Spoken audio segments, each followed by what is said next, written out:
Մինչև ամսի 29-ի առավոտ հիմնականում հանրապետությունում գերակշռի առանց տեղումների եղանակ, փոփոխական անբավարարությունը կպահպանվի, աննշան թույլ տեղումներ հնարավոր են, միայն լեռնային շրջաններում, իսկ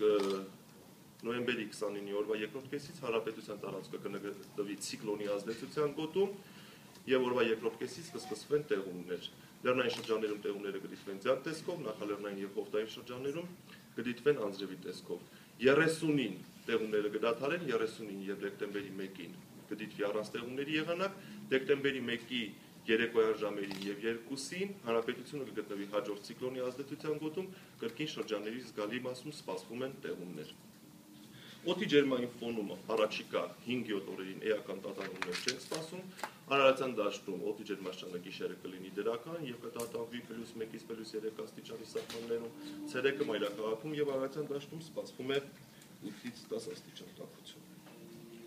Հիմնականում այսքանն։